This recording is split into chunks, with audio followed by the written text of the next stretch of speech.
UPSC Hindi बोले channel पर आप सभी का स्वागत है। टाइटल देख के और थंबनेल देख के आप समझ गए होंगे ये सेशन किस बारे में होने वाला है।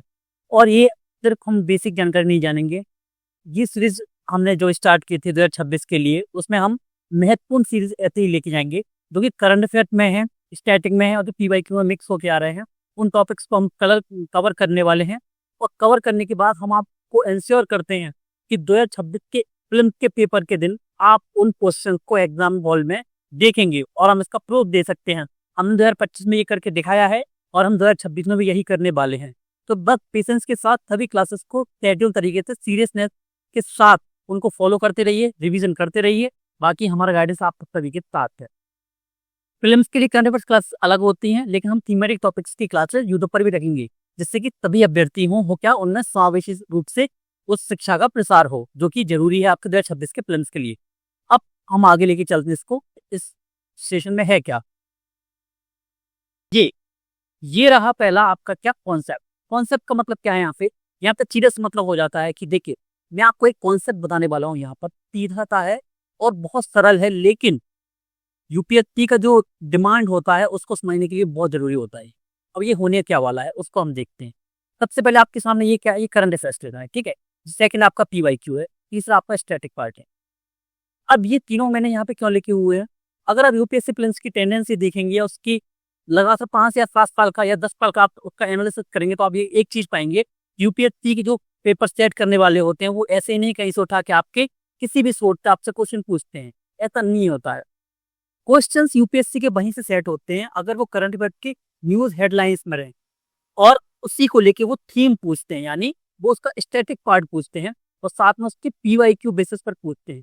अगर कोई टॉपिक करंट अफेयर्स में है, सेकंड उसका स्टैटिक पार्ट भी है, वो थर्ड अगर वो पीवाईक्यू पूछा गया है, तो बहुत ज्यादा चांसेस आते हैं, मैक्सिमम चांसेस आते हैं, 100% चांसेस हो जाते हैं कि उससे इस बार क्वेश्चन पूछा जाएगा।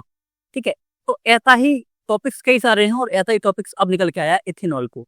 क्या ये तीनों जो मापदंड है क्या उस पर ये खरा उतरता है, उसको हम यहाँ पर देखने वाले हैं। तो सबसे पहले हम देखेंगे यहाँ पर क्या, इस सबसे पहले वो किस में आया हुआ है, आपका करंट अफेयर्स में। तो करंट अफेयर्स की आपको सीधी सी क्या लाइंस देखने को मिलेंगी इथेनॉल और इथेनॉल ब्लेंडिंग पर कई सारे आर्टिकल्स, कई सारे आपने क्लासेस भी देख लेंगी, लेकिन इससे ज्यादा महत्वपूर्ण क्लासेस और इतने अच्छे करने की क्लासेस आपको कहीं नहीं मिल सकती। हो सकता है इंग्लिश मीडियम में भी आपको ये देखने को ना मिले, जो कि गुणवत्ता या क्वालिटी हम आपको हिंदी मीडियम में प्रोवाइड करने वाले। ये 18 अगस्त 2025 की क्या है, न्यूज है, ठीक है। तो इसको हम कवर करने वाले हैं। अब इसको आगे जाके देखते हैं। सेकेंड, ये आपका क्या है, PIB news. PIB news, the Hindu, अगर द हिंदू में दोनों में एक साथ कोई आर्टिकल आता है, कोई न्यूज आती है, तो आप समझ सकते हैं कि वो न्यूज या वो आर्टिकल या वो जो कॉन्सेप्ट है वो कितना ज्यादा महत्वपूर्ण रहता है। अब ये क्या है, जैव ईंधन पर राज्य की नीति 2018, कब है, 11 अगस्त 2025 को ये पोस्ट हुआ है पीआईबी पर, यानी महत्वपूर्ण है। और 2026 में इसके 100% आसार है कि ये टॉपिक आ सकता है, ठीक है। तो ऐसा नहीं है कि सभी टॉपिक्स आएंगे।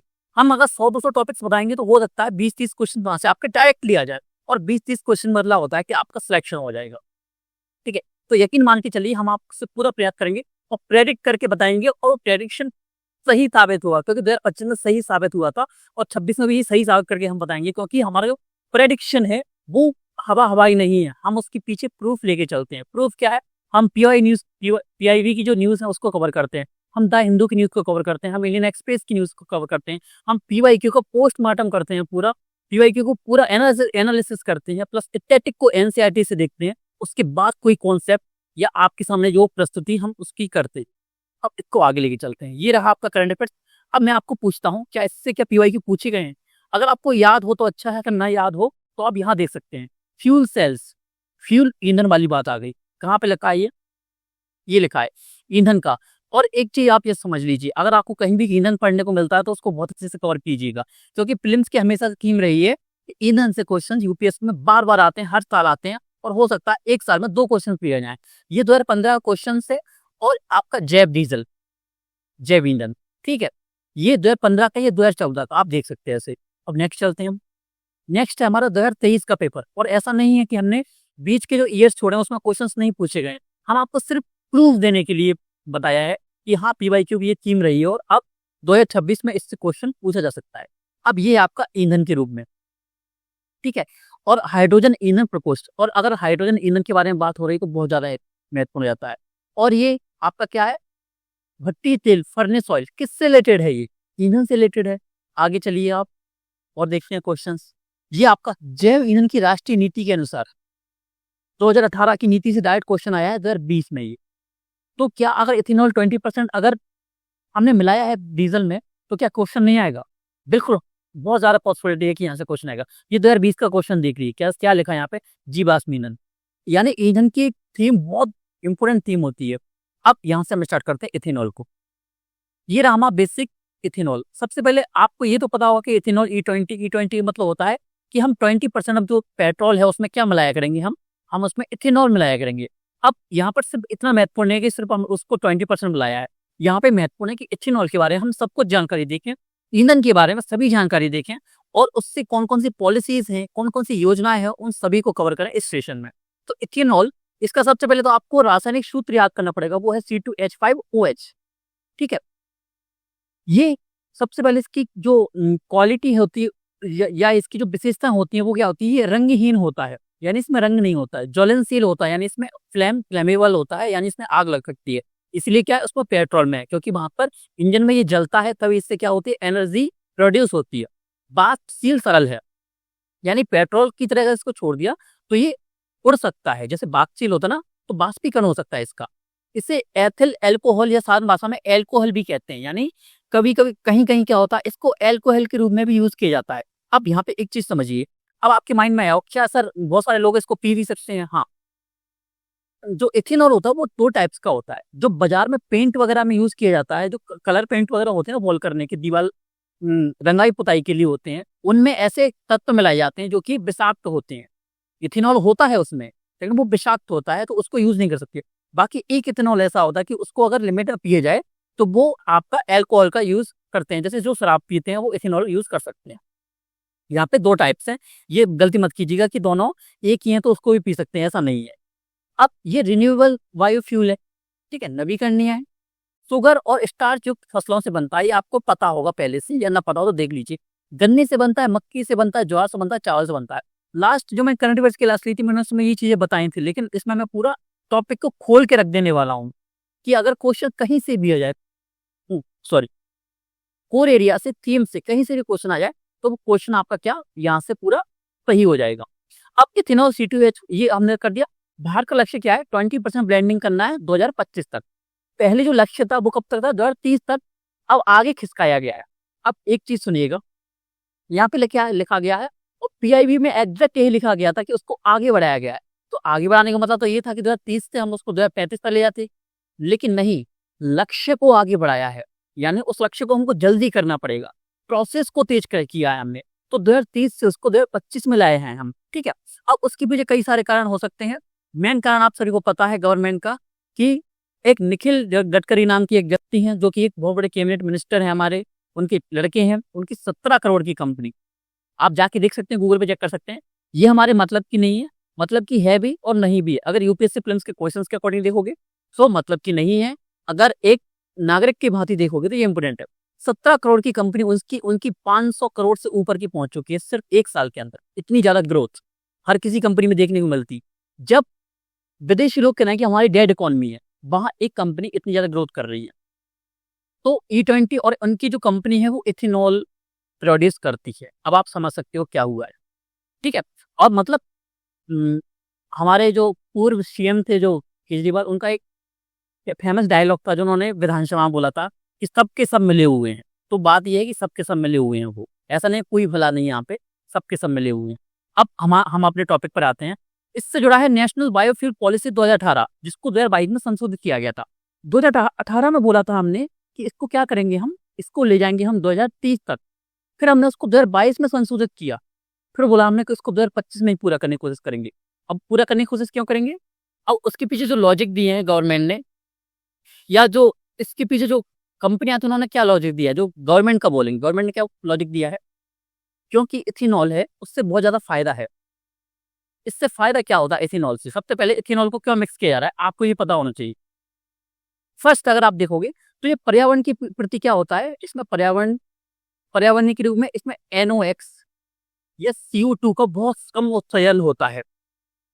ठीक है। तो यहाँ से अगर आप देखोगे, अगर आपको डेटा चाहिए आपको, तो इसमें 700 मिलियन टन CO2 कम उत्सर्जित होता है। ये आपके यूपीएससी मेंस के लिए एक डेटा हो गया जो आप यूज कर सकते हो अगर इससे क्वेश्चन आया तो, ठीक है। और आएगा, आज नहीं आएगा, इस साल नहीं आएगा तो अगले साल आएगा, अगले साल नहीं आएगा तो उससे 1 साल बाद आएगा, लेकिन आएगा जरूर। तो इस डेटा को आपको यूज करना है। 700 मिलियन CO2 कम उत्सर्जन होगा, ठीक है। और इथेनॉल से क्या होता है, इथेनॉल से जो है इंजन, वो पेट्रोल से ज्यादा क्या होता है, फ्लेमेबल होता है, कि जल्दी जलता है। और जो आपकी जो टंकी होती है, जो इंजन होता है, उसको स्मूथनेस ज्यादा लाता है, स्मूथनेस, ठीक है। अब यहाँ पे एक दिक्कत आई थी कि उसमें क्या है, माइलेज कम करता है। माइलेज उन्हीं उसमें करता है, इंजन में करता है, जो कि पुराने हो चुके हैं। अगर जो नए इंजन बनाए जाएंगे वो किसके अकॉर्डिंग बनाए जाएंगे, इथेनॉल के अकॉर्डिंग बनाए जाएंगे। अब आपके मन में एक सवाल होगा, क्या इथेनॉल हर देश में मिक्स किया जा रहा है? हाँ, बहुत सारे देशों में इसने बढ़ चढ़ कर हिस्सा लिया है। जैसे कि अगर आप ब्राजील का हिस्सा बात करेंगे, यानी अगर आप ब्राजील की बात करेंगे तो ब्राजील में E70 और E85 यानी E100 यानी 100% इथेनॉल यूज कर रहे हैं वो लोग पेट्रोल की जगह, ठीक है। और दूसरा क्या, हम अपना क्या कर सकते हैं, इम्पोर्ट बिल है जो हमारा भुगतान संतुलन नामक एक टॉपिक होता है इकोनॉमी का, उसमें क्या करते हैं, निर्यात आयात पर हम बात करते हैं। तो हमारा जो आयात बिल है वो बहुत ज्यादा है, हम बहुत ज्यादा पेट्रोलियम और विदेशों से खरीदते हैं। और यहाँ पे आपको एक डेटा का पता होना चाहिए कि हम सबसे ज्यादा जो खरीदते हैं वो क्या है, सबसे ज्यादा जो हम पेट्रोलियम खरीदते हैं वो है अभी रशिया। लोग जो आपका यूक्रेन वॉर के बाद हमने स्टार्ट किया है, पहले रशिया से हम बहुत कम खरीदते थे। एग्जैक्ट डेटा मुझे नहीं पता है, लेकिन अगर मैं याद कर पा रहा हूँ 10 से लेके 15%, या मैंने हो सकता है ये ज्यादा बोल दिया। अभी अगर आप बात करूँ तो पूरे ईंधन का 40% सिर्फ हम रशिया से क्या कर रहे हैं, इम्पोर्ट कर रहे हैं। इसी वजह से क्या है, अमेरिका ने हमारे ऊपर क्या टैरिफ लगा दिया है। तो ये आपको पता होना चाहिए, हम इम्पोर्ट बिल कम करना चाहते हैं। अगर हम 20% इसको मिक्स करते हैं तो जो 20% हम कहाँ से लेकर इम्पोर्ट कर रहे थे, पेट्रोल को कर रहे थे। जैसे पहले हम मान लीजिए कैसे कि 100 लीटर क्या कर रहे थे, हम इंपोर्ट कर रहे थे। एक एग्जांपल, छोटा एग्जांपल देखते हैं। 100 लीटर अगर हम इंपोर्ट कर रहे थे तो हमको अब 80 लीटर ही क्या करना पड़ेगा, इंपोर्ट करना पड़ेगा। तो हमारा जो फॉरेक्स रिजर्व है वो बढ़ेगा, ठीक है। फॉरेक्स रिजर्व आप सभी जानते होंगे, जिसमें विदेशी मुद्रा रखी जाती है, ठीक है, और भी चीजें रखी जाती हैं, उसको बाद में देखेंगे, ठीक है। उसको इकोनॉमी के टॉपिक में बहुत अच्छे से पढ़ लेंगे, तो मैंने पढ़ाया हुआ भी है आपको पहले से। अब आपसे मैं पूछता हूँ कि बायोडीजल क्या होता है या बायोफ्यूल क्या होता है। तो बायोफ्यूल का मतलब सिर्फ ये होता है कि जो कि जैविक स्रोतों से प्राप्त होता है, ठीक है। जैसे कि कृषि अपशिष्ट, शैवाल, पशु अपशिष्ट, ठीक है। जो अपशिष्ट होता है उससे प्राप्त होने वाला जो ईंधन होता है उसको क्या बोलते हैं, बायोफ्यूल बोलते हैं। और ऐसे ही कई सारे क्वेश्चन आए, मैंने आपको अभी दिखाए पूरे PYQs, कई सारे क्वेश्चन पूछे हैं, ठीक है। अब जैव ईंधन से एक कॉन्सेप्ट है कि आपको लगता होगा बायोफ्यूल सिर्फ एक प्रकार का होता है, नहीं। हो सकता है आप में से कई सारे स्टूडेंट्स को पता हो, और कई सारे मैक्सिमम, मैं मानता हूँ इस चीज को, मुझे पता है कि मैक्सिमम स्टूडेंट्स पहली बार सुन रहे होंगे इस चीज को, कि जो बायोफ्यूल होता है उसमें अभी जनरेशन होती है, कि अलग अलग जनरेशन का होता है। अब ये जनरेशन क्या होता है या पीढ़ी क्या होता है उसको देखते हैं। तो अगर हम इसको देखें तो जैव ईंधन के प्रमुख यहाँ पे, जस्ट सेकेंड, हाँ। तो प्रथम पीढ़ी वन, जो फर्स्ट जनरेशन का बायोफ्यूल होता है वो क्या होता है, जो हमें खाद्यान्न और तेल वाली फसलों से मिलता है, जैसे कि गन्ना, मक्का, गेहूं, चावल, खाद्यान्न पदार्थों से, जो खाद्य पदार्थ जो इंसान खाते हैं, ठीक है। सेकंड, बायोडीजल सोयाबीन से मिलता है, रेपसीड, पाम ऑयल, उपयुक्त खाना पकाने वाले तेल, ठीक है। तो इथेनॉल मिलेगा आपको इससे, बायोडीजल मिलेगा इससे, ठीक है। तो आपको ये जो आपके सामने जो टेबल दी गई है, आप इसका स्क्रीनशॉट ले सकते हैं और इसको यूज कर सकते हैं। सेकंड है आपका 2G बायोफ्यूल, ठीक है। इसमें 4 जनरेशन है आपकी। 4 जनरेशन कौन कौन सी है, फर्स्ट हमने क्या करी, खाद्य पदार्थों से। सेकंड कौन सी है, जो कृषि और वानिकी के अपशिष्ट है, फसल काटने के बाद जो अपशिष्ट बच जाते हैं, जैसे कि पराली और भूसा, ठीक है, लकड़ी और वन और अपशिष्ट, उससे क्या बनता है, सिंथेटिक बायोफ्यूल। और आपके फसल अपशिष्ट या पराली से क्या बनता है, सेल्यूलोसिक इथेनॉल। ये आपको पता होना चाहिए। अगर हो सकता है कि जनरेशन पूछ ली वो स्टेटमेंट के रूप में, कि सेकेंड जनरेशन के जो जैव ईंधन होता है उसकी निम्नलिखित विशेषताओं में से उत्तर दीजिए। उसमें लिखा होगा कौन कौन सी विशेषता इसकी हैं, कौन कौन सी इसकी नहीं है, ठीक है। ऐसा हो सकता है, या वो ऐसा क्वेश्चन पूछ सकता है कि वो युग्म बनाने बोल दे, आपको सामने लिख दे कि फर्स्ट जनरेशन उसकी विशेषता ये है, तो वो आपको बॉक्सिफिकेशन जो करके दे रहा है अभी, वो करके दे सकता है आपको। थर्ड जनरेशन क्या होता है, शैवाल से बनके, एल्गी और नई तकनीक से बनाया हुआ, शैवाल से तैयार। शैवाल तो आप सभी जानते होंगे, आपने इकोनॉमी में पढ़ा होगा, सॉरी इन्वायरमेंट में पढ़ा होगा। हाँ, शैवाल से तैयार तेल। और 4th जनरेशन क्या होता है, जो कि अभी हम काम कर रहे हैं उस पर, यानी जैव प्रौद्योगिकी, हम बनाएंगे उसको जैव प्रौद्योगिकी से।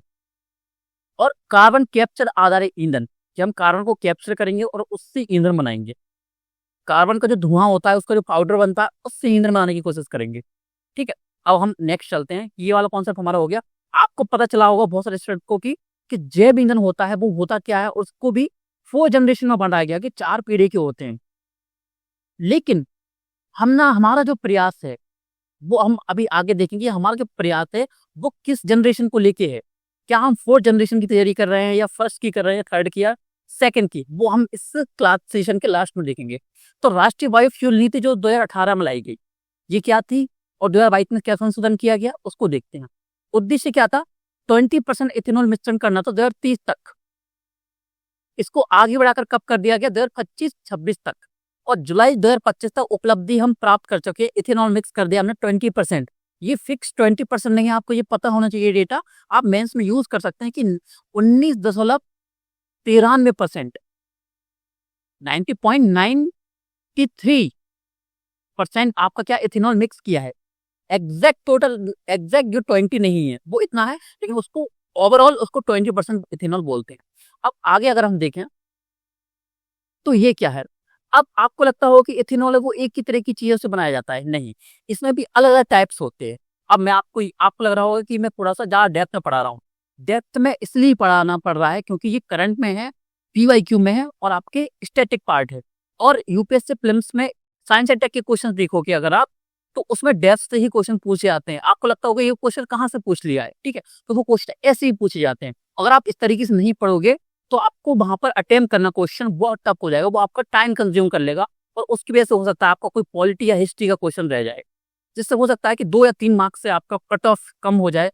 तो वो नहीं होना चाहिए। उस चीज से बचने के लिए हम अभी से मेहनत कर रहे हैं, ठीक है। अभी हमारे पास टाइम है, हम इस टॉपिक को पढ़ लेंगे, आज इसका सेशन ले लेंगे, उसको रिवाइज करेंगे बार बार, ठीक है, तो आपको तैयार हो जाएगा पूरा। और ऐसा नहीं कि मैं सिर्फ साइंस एंड टेक के आपको कवर कराने वाला हूँ, सभी सब्जेक्ट के कवर कराने वाला हूँ, सब मैं अकेला नहीं। हमारी जो पूरी फैकल्टी है, हंसराज सर है, अभिषेक सर है, दोनों मेहनत करने वाले हैं आप सभी के साथ। बस आप सभी जुड़े रहिए बस।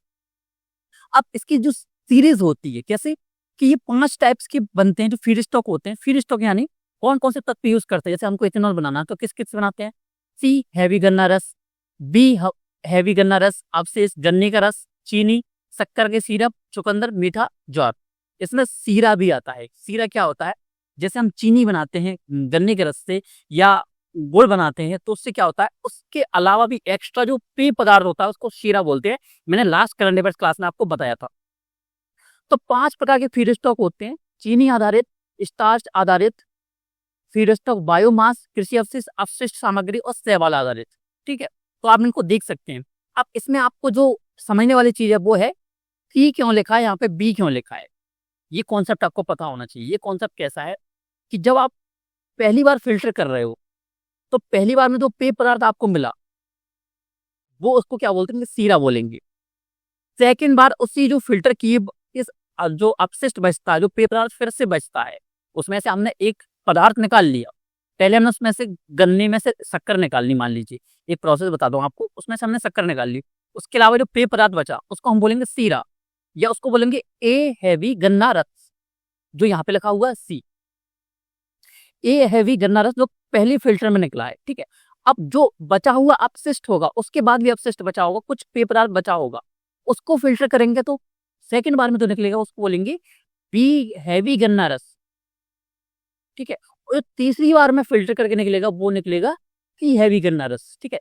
चुकंदर, मीठा ज्वार। ज्वार बहुत अच्छे से याद रखना, ज्वार से हो सकता है डायरेक्ट क्वेश्चन आ जाए। और क्या क्वेश्चन पूछा गया है, फीड स्टॉक पूछा गया है। मैंने आपको लास्ट करंट अफेयर्स क्लास में बताया था, और मैंने अभी भी पीवाईक्यू बताया था आपको कि फीड स्टॉक पूछा गया है। बाकी आपके सामने ये लिखे हुए हैं, आपको ये याद करना है। हो सकता है फीड स्टॉक से डायरेक्ट क्वेश्चन आ जाए, और 3 बार आया है क्वेश्चन, फीड स्टॉक से क्वेश्चन आया 3 बार आया हुआ है, ठीक है। तो ऐसा नहीं होगा कि यूपीएससी दोबारा नहीं पूछेगा, 100% पूछ लेगा। वो पूछ सकता है क्योंकि वो इतने सारे आपको क्या दे रहा है, इंडिकेट कर रहा है, आपको संकेत दे रहा है। वो करंट अफेयर्स में भी है, पीवाईक्यू में भी है, और स्टैटिक में भी है। तो आपका तैयार होना चाहिए ये चीज, ठीक है।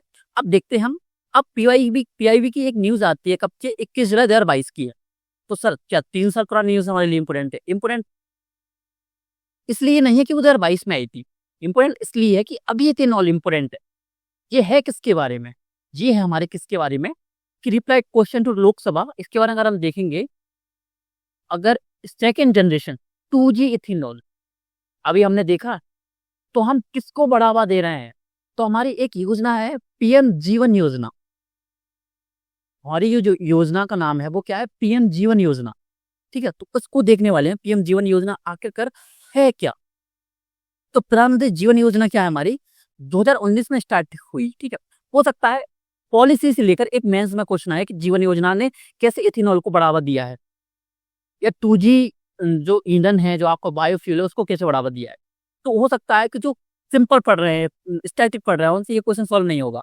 और जिन्होंने करंट मिक्स करके स्टैटिक पढ़ा हुआ है, जो यूपीएससी यूनिवर्स को फॉलो कर रहे हैं, वो इस क्वेश्चन को चुटकियों में क्या कर देंगे, इसको समाप्त कर देंगे, पूरा खत्म कर देंगे। अब पूरा नाम क्या है इसका? प्रधानमंत्री जैव ईंधन वातावरण अनुकूल फसल अवशेष निवारण योजना।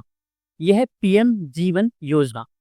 अब मैं एक चीज से मतलब मुझे आश्चर्य होता है हमेशा, मैं थोड़ा सा शौक भी होता हूँ कि इनके जो इनोवेटिव आइडिया कौन लाता है, क्रिएटिव आइडिया किसके हैं ये, कि वो हर नाम लाते हैं, कौशल विकास योजना का नाम, उनका सड़क योजना का नाम, मतलब बिल्कुल परफेक्शन के साथ कैसे वो नाम ऐड कर सकते हैं। तो मतलब इनकी जो टीम बनती है, जो प्रधानमंत्री के पीएमओ ऑफिस में जो भी ये नाम पॉलिसीज वगैरह तैयार करते हैं, नाम तैयार करने के लिए एक टीम बैठती होगी इनकी पहले पूरी। फिर कहते होंगे कि इसको हमको मैच करना है बिल्कुल इसी के साथ, कि हमारी पॉलिसी का नाम भी आ जाए उसको, और एक अच्छा सा नाम आ जाए, जीवन। समझ रहे हो आप? जैसे आयुष्मान, कई सारी उनकी है, जैसे सूर्य घर। ठीक है, अब उद्देश्य क्या है इसका? 2G इथेनॉल को बढ़ावा देना। हमारा फर्स्ट जनरेशन का उद्देश्य नहीं है, हमारा थर्ड जनरेशन का नहीं है, फोर्थ जनरेशन नहीं है। हमारा जो टारगेट है वो है 2G बायोफ्यूल का, और उसमें हमने क्या है? इथेनॉल। इसको हम किससे बना रहे हैं? किसान की पराली, गन्ने का अपशिष्ट, बायोमास चीजों से हमने क्या बनाया? बायो ईंधन बनाया है। ठीक है, तो हमने ये चीज बनाया है। लाभ क्या है यहाँ पे? सबसे ज्यादा इंपॉर्टेंट वो है किसानों की आय दोगुना करना, जो कि हमारा टारगेट 2022 का, उसको हमने आगे के लिए एक्सटेंड कर दिया है। तो छोटी छोटी जो चीजें होती हैं, अब किसानों की आय की बढ़ोतरी कैसे होगी? अब वो गन्ने का क्या करेंगे? अभी जो अपशिष्ट बच जाता है वो फालतू काम आता है। अब अगर इथेनॉल मिक्स हो रहा है तो हो सकता है गन्ने की जो कीमत है वो भी बढ़े। अब ऐसी पॉसिबिलिटी, अगर रियलिटी प्रैक्टिकल देखोगे तो कुछ नहीं, बहुत कम पॉसिबिलिटी है, लेकिन अगर नजरिए से देखोगी, पॉलिसी के नजरिए से, तो हो सकता है गन्ने की कीमत बढ़ेगी इथेनॉल की वजह से, तो किसान का गन्ना महंगा जाएगा, तो किसानों की आय में बढ़ोतरी होगी। कैसे काम करता है? 2G इथेनॉल प्रोजेक्ट्स को वित्तीय सहायता देता है, वायबिलिटी गैप फंडिंग करता है। जहां पर क्या लगे रहते हैं, आपकी जो यूनिट्स लगी रहती हैं जगह जगह, फैक्ट्रीज वगैरह, उनको क्या वित्तीय सहायता देता है। ये है हमारी प्रधानमंत्री जीवन योजना। मैंने आपको मतलब एक इथेनॉल से उठा के आपको बायोफ्यूल पढ़ाया कि ये होता है क्या, उसके जनरेशन पढ़ाए, उसकी पॉलिसी पढ़ाई, हमने थोड़े से फैक्ट्स भी देखे कि कितना पेट्रोलियम हम रसिया से आयात करते हैं, ब्राजील में क्या हो रहा है, और भी चीजें देखी, और फिर हमने आपको पॉलिसीज बता दी। अब एक इनिशिएटिव है सतत पहल, sustainable alternative towards affordable transportation, परिवहन को लेकर। स्टार्टिंग कभी हुई है? 2018 में। और किसके द्वारा किया गया? ये सबसे ज्यादा इंपॉर्टेंट है। मैंने लास्ट क्लास में बोला था आपसे, जो करंट अफेयर की क्लासेस हमारी प्रीलिम्स में चलेंगी, तो उसकी जो फर्स्ट क्लास थी वो मैंने आपको यूट्यूब पर प्रोवाइड की थी। तो उसमें मैंने बताया था कि कभी भी कोई पॉलिसी पढ़ो, कोई संस्थान पढ़ो, कोई ऑर्गेनाइजेशन पढ़ो, कोई इनिशिएटिव पढ़ो, तो आपको पता होना चाहिए वो किसने स्टार्ट किया है, किसके अंडर आता है, वो किसके अंतर्गत आता है। तो वो है आपका पेट्रोलियम और प्राकृतिक गैस मंत्रालय। उद्देश्य क्या है? CBG। अब ये CBG क्या होता है ये बताओ आप? Compressed biogas. ठीक है, तो कंप्रेस्ड बायोगैस का मतलब सीधा सा मतलब होता है, बायोगैस का मतलब आप समझो, बायो, जहां बायो लग गया यानी ऑर्गेनिक, ऑर्गेनिक यानी कृषि अपशिष्टों से और गोबर से बनाई गई जो बायोगैस होती है उसको क्या बोलते हैं? CBG, संपीड़ित बायोगैस। कृषि अपशिष्ट, गोबर, ठोस अपशिष्ट, ये चीजें देखो यहाँ पे लिखा हुआ है। मुख्य बिंदु क्या है इसके? ऑयल मार्केटिंग कंपनी CBG को निश्चित दाम पर खरीदेंगी। इसने कोशिश की है, पहल की, इनिशिएटिव लाए हैं ये उस चीज को। ठीक है, पराली जो जलाते हैं जो पंजाब हरियाणा के एरिया में, उसको कम करने की कोशिश है, क्योंकि हम इससे क्या बनाएंगे? बायोगैस बनाएंगे। तो किसानों को पराली जलाने में जो घाटा होता है, क्योंकि मिट्टी की उर्वरकता कम होती है, उससे वायु प्रदूषण बहुत ज्यादा होता है। वायु प्रदूषण बहुत ज्यादा, दिल्ली का जो वायु प्रदूषण का जो कारण है वो एक कारण पराली भी है। ऐसा नहीं है कि सिर्फ पराली के कारण हो रहा है, कारण और भी है, लेकिन पराली भी एक बहुत बड़ा कारण है। तो उसको घटाने के लिए, उसको कम करने के लिए क्या किया है, उन्होंने सतत पहल को स्टार्ट किया है। अब लक्ष्य क्या है इसको आपको ये पता होना चाहिए। हो सकता है टारगेट पूछ ले, क्या उसने टारगेट कभी पूछा है? 24 का पेपर देख लो, 23 का पेपर देख लो, 22 का पेपर देख लो, आपको एक ना एक क्वेश्चन ऐसा मिल ही जाएगा कि इसका लक्ष्य 2030 तक ये करना है या ये करना है, इसका लक्ष्य ये है, निर्यात को इतना बढ़ाना है। तो अगले वर्षों में 5000 सीबीजी प्लांट्स खोलना है और करीब 15 मिलियन टन सीबीजी प्रति वर्ष का उत्पादन करना है। फायदे वही बेसिक, किसानों को आए, स्वच्छता वगैरह, ये चीजें मैंने आपको बता दी है, बहुत चीजें ये आपका, ठीक है। अब नेक्स्ट चलते हैं। अब ये मैंने आपको पूरा टॉपिक अच्छे से पढ़ा लिया और बहुत कम टाइम में आपको पढ़ा के रख दिया, ठीक है। और जितना मैं आपको इसमें ओपन करना था मैं उसको ओपन कर दिया। अब हो सकता है इसमें मुझे 10 दिन बाद, 15 दिन बाद, 1 महीने बाद, 2 महीने बाद, 3 महीने बाद, 4 महीने बाद मुझे लगता है इसमें कोई डाटा या फैक्ट्स, मुझे लगता है इसमें कोई छूट गया था इस क्लास में, तो मैं इसको नई क्लास में एक अलग से क्लास बना दूंगा कि इथेनॉल में ये मुझको क्या करना था, इसमें वैल्यू एडिड मटेरियल इसमें मिक्स करना है या कोई वैल्यू एडिशन करना है, इसमें मुझे कोई फैक्ट जोड़ना है, कोई कॉन्सेप्ट जोड़ना है, तो उसके लिए मैं अलग से क्या क्लास बना दूंगा, ठीक है। इसलिए आप यूपीएससी यूनिवर्सिटी के साथ जुड़े रहिए। अब अभिषेक सर की भी करंट अफेयर्स की क्लासेस शुरू होने वाली है मेंस के पर्सपेक्टिव से, कि वो मैं गारंटी देता हूं, अगर अभिषेक सर से आपने करंट अफेयर्स पढ़ लिया, 2026 का मेंस देखिएगा, पेपर देखिएगा, उसमें आपको डायरेक्ट क्वेश्चंस मिलेंगे। ना मिले तो गारंटी हमारी, आप कमेंट कर सकते हैं यहाँ पे, क्योंकि 2025 के मेंस में भी हमने क्वेश्चंस को टैकल किया, 2025 के प्रीलिम्स में भी हमने क्वेश्चंस को यहाँ पे ऐसे प्रेडिक्ट किया था और वैसे ही क्वेश्चंस आए थे। क्योंकि प्रेडिक्शन तभी किया जा सकता है जबकि हमारा जो बेस है वो प्रूफ बेस्ड हो, हमारा बेस क्लियर हो कि जो बेस हमारा है, जो हमारा होना चाहिए वो किसका होना चाहिए, यूपीएससी का होता है, वही हमारा होना चाहिए, जो कि क्या है, पीवाईक्यू, जो मैंने आपको स्टार्टिंग बताया था। सेकंड क्या होता है आपका, स्टैटिक, और थर्ड आपका कौन सा है, थर्ड है आपका क्या, पीवाईक्यू, स्टैटिक और करंट। तो हम इसी को लेके चलते हैं कि जब हम करंट अफेयर्स आपको पढ़ाते हैं तो उसका पूरा स्टैटिक और पूरा पीवाईक्यू कवर करा के देते हैं आपको, ठीक है। तो ये चीज हमने आपको करा के दी है। अब एक और बहुत इंपॉर्टेंट न्यूज आती है कि how is methanol procured and use the liquor. यहाँ पे इथेनॉल तो आपने बहुत ज्यादा पढ़ा है, क्या किसी टीचर ने चर्चा की मेथेनॉल की? और मेथेनॉल भी बहुत ज्यादा इंपॉर्टेंट है आपके लिए, और इस साल के भी है, कई सारे न्यूज आर्टिकल्स आए हैं, लेकिन सभी इथेनॉल की ओर देख रहे हैं। हो सकता है यूपीएससी देखने के लिए कि इथेनॉल तो सबने पढ़ लिया होगा, मिथेनॉल से क्वेश्चन पूछ लेते हैं। तो अगर आप सभी कमेंट होंगे तो मिथेनॉल पे मैं ऐसे ही क्या एक विस्तार पूर्वक विद फैक्ट्स, डेटा, पॉलिसीज, पूरा टॉपिक कवर करके आपको ऐसी क्लास प्रोवाइड कर दूंगा। बस आपको कमेंट करना है मिथेनॉल लिख के, बस 5 से 10 कमेंट कर दो, मेरे लिए काफी है, मोटिवेशन के लिए काफी होते हैं कि 10 कमेंट्स आते हैं। हमें लगता है कि हमारे 10 स्टूडेंट तो देखेंगे, सीरियस अभ्यर्थी हैं हमारे पास जो कि देखेंगे। अगर आपके कमेंट्स नहीं आते तो हमें लगता है कि कोई सीरियस अभ्यर्थी है ही नहीं, वो देखना नहीं चाहते। तो आपको सिर्फ कमेंट कर देना है कि मिथेनॉल पर नेक्स्ट क्लास लाइए, तो मैं मिथेनॉल पे ऐसे ही पूरी कवर करा के कि रासायनिक सूत्र क्या है, इथेनॉल कैसे काम करता है, ये चीजें मैं आपको पूरा कवर करा के ये दे दूंगा बस। और आप सभी का बहुत बहुत धन्यवाद। मिलते हैं आपसे नेक्स्ट क्लास में, या तो कोई स्ट्रेटजी क्लास होगी, या आपके कोई करंट अफेयर्स की क्लास होगी, या किसी नए सेशन के साथ।